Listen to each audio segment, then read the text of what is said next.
let's, if we could, I'm going to shift gears, Ryan. Sure. I can't think of a better person to ask this question. The the drones over the east coast of the Yes. United States, are they hobbyists? Are they Chinese regime drones? Do they belong to aliens? What's the actual answer here?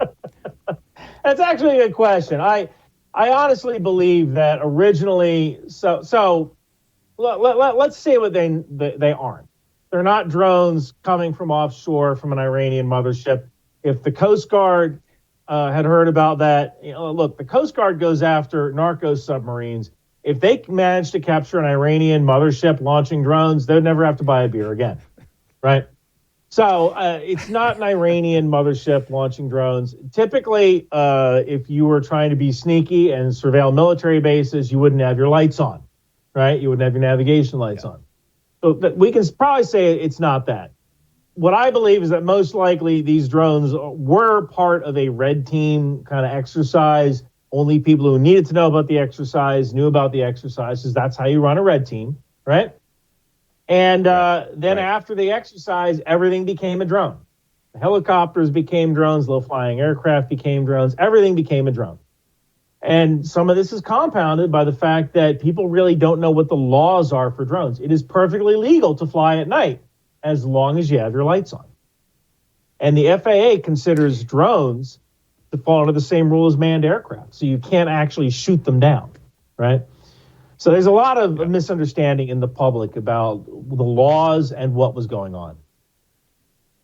Now, but what about I agree with you. I think a number of these sightings related to whatever the reason was, red teaming or just, U.S. government or military testing new technologies or capabilities.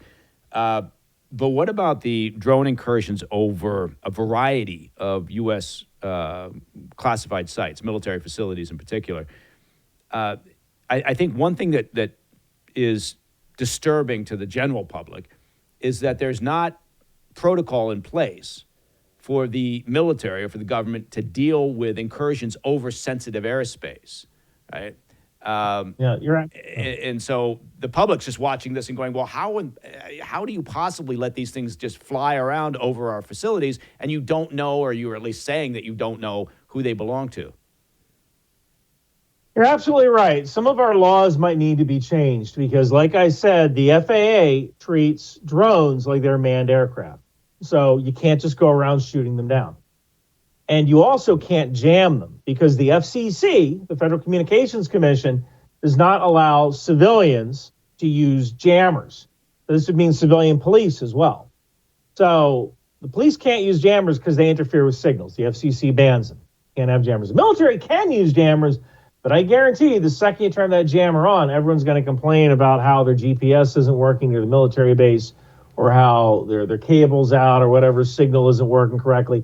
Seriously, we need a way to deal with this, and right now our tools are very limited because our laws are kind of very 2006 when it comes to these kinds of drones. And I can understand why people would be frightened about these incursions, but legally, there's not a lot we can do because we can't shoot them down and we can't jam them. All we can do is put up a sign saying no drone zone, try to find the guy who's actually controlling those drones. And with the way the internet works or satellite communication or even autonomous drones, that person could be anywhere or the drone could be totally autonomous and fly from place to place without any outside signal. Well, but okay, I guess, to play devil's advocate, I get that when you're talking about just drones flying over, any old spot. Yeah. But when you're talking about, like over this past weekend, Wright-Patterson Air Force Base in Ohio had to shut down its airspace temporarily because of drone incursions, right?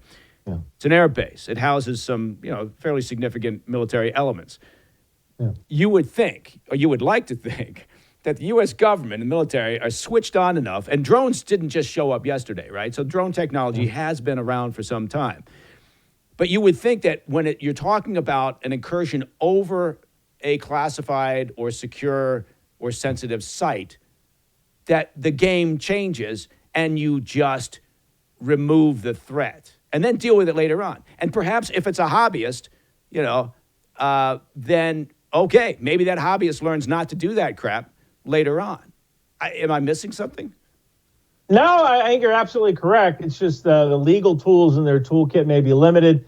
Also, look, if commanders tend to be fairly risk averse people, so they're doing a risk assessment and they're going, all right, if I shoot this drone down, but first of all, they have to have equipment to either degrade or destroy the drone in the first place.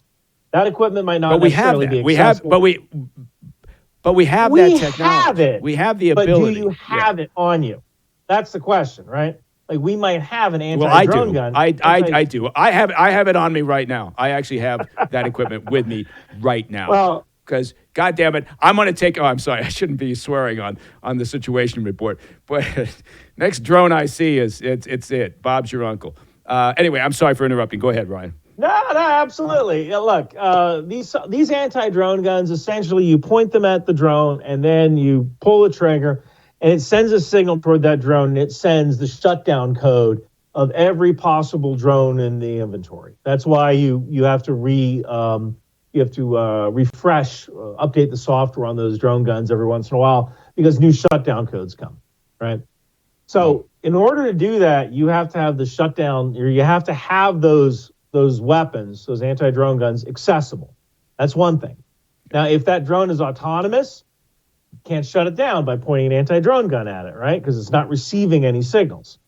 It's just using GPS or it's using terrain matching in order to navigate. So if you do something like that, all right, maybe you could degrade GPS at the airport, but who's going to complain about that? Everybody around the airport and the aircraft that are using GPS to land. That's another issue you have. Now, you could also shoot them down, and now the question is, all right, let's say we put an MSHORAD system at an airfield to shoot down drones. Are you going to be responsible when that rocket overshoots that drone and lands in a neighborhood by Wright-Patterson? Usually it's not a good idea to fire live ordnance around homes, right? So it's a tough problem. A solution. No, I get it.